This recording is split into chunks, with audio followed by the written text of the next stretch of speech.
ஐஸ்வர்யா கருத்தரித்தல் மையங்களில் ஜனவரி 30 முதல் பிப்ரவரி 5 வரை இலவச ஆலோசனை மற்றும் சிகிச்சைகளில் மாபெரும் சிறப்பு சலுகை. சோஷியல் மீடியால பலூனாக்கான வைரலாகி அது மூலமா மக்கள் மத்தியில பிரபலமானவங்க தான் அரோரா சின்க்ளர். இந்த பாப்புலாரிட்டி மூலமா இவங்களுக்கு விஜய் டிவியோட பிக் பாஸ் தமிழ் சீசன் 9 ஷோல கலந்துக்க வாய்ப்பு கிடைச்சது. டே 1ல இருந்து கடைசி நாள் வரைக்கும் பிக் பாஸ் ஹவுஸ்குள்ள அரோரா இருந்தாங்க. சபரி, விக்ரம், திவ்யா, அரோரான்னு இந்த 4 பேர் தான் ஃபினாலேக்கு செலக்ட் ஆனாங்க. அதை தொடர்ந்து 4வது இடத்தையும் அரோரா பிடிச்சாங்க. பிக் பாஸ் மூலமா இவங்களுக்கு மக்களோட அன்பும் கிடைச்சிருக்கு, அதே சமயம் வெறுப்பும் இருக்கு. இந்த ஒரு சூழ்நிலையில அரோராவே இதை பத்தி வெளிப்படையா பேசியிருக்காங்க. அவங்க என்ன சொல்லியிருக்காங்கன்னா, வாழ விடு, நான் பிக் பாஸ்ல எவிக்ட் ஆகும்போது உண்மையாவே ஹாப்பியா தான் உணர்ந்தேன். பிக் பாஸோட வாய்ஸை கேட்டுட்டே அந்த வீட்டில இருந்து வெளியே வந்தேன். அதாவது அரோராவான என்னோட வாழ்க்கை பாதையை நோக்கி வந்தேன். அது ரொம்ப சரியானதா தோணுச்சு. வெளியே வந்ததும் என்னோட ஃபோன் எனக்கு கிடைச்சது. அதுல நீங்க எனக்காக பண்ணியிருந்த கியூட் எடிட்ஸ், சாங்ஸ், எக்ஸ்பிரஷன்ஸ், நீங்க கொடுக்குற அன்பு எல்லாத்தையும் பார்த்தேன். அதை பார்க்கும்போது எனக்கு எவ்வளவு சந்தோஷமா இருக்கு அப்படிங்கறத சொல்ல வார்த்தைகளே இல்லை. உங்களோட கண்கள் மூலமா என்ன பார்க்கறது எனக்கு ரொம்ப பிடிச்சிருக்கு. அதே சமயம் என் மேல வெறுப்பும் இருக்கு. அது என்னை எப்போதுமே உடைக்காது, எப்போதுமே உடையவும் மாட்டேன். அதுக்காக அந்த வெறுப்பு எனக்கு சந்தோஷத்தையும் கொடுக்கல.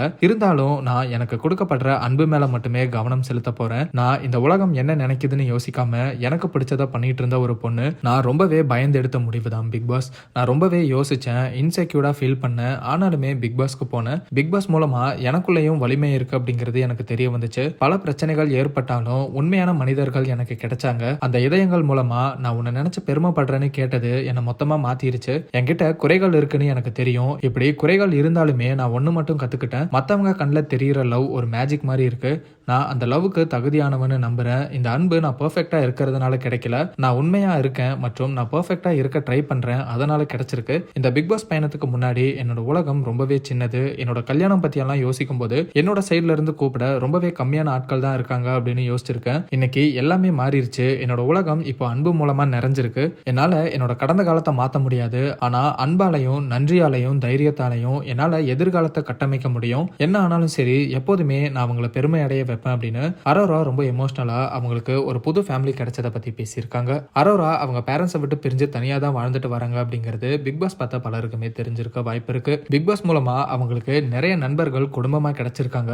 அதுக்கு நன்றி சொல்ற விதமா தான் அரோரா இந்த போஸ்டர் ஷேர் பண்ணியிருக்காங்க. பிக் பாஸ்ல இருக்கும்போது அரோரா மற்றும் துஷார் தான் ரொம்பவே க்ளோஸ் ஃப்ரெண்ட்ஸா இருந்தாங்க. துஷாரும் சமீபத்துல அரோரா கூட எடுத்த போட்டோவை அவரோட இன்ஸ்டாகிராம் அக்கௌண்ட்ல ஷேர் பண்ணி, பிக் பாஸ் ஹவுஸ்குள்ள எனக்காக நீ இருந்ததுக்கும் உனக்கு நீ உண்மையா இருந்ததுக்கும் நன்றி, நான் உன்னை நினைச்சு பெருமைப்படுறேன் அப்படின்னு சொல்லியிருந்தாரு. அரோராவும் அந்த ஸ்டோரியை அவங்களோட இன்ஸ்டாகிராம் அக்கௌண்ட்ல ஷேர் பண்ணியிருந்தாங்க அப்படிங்கிறதும் குறிப்பிடத்தக்கது.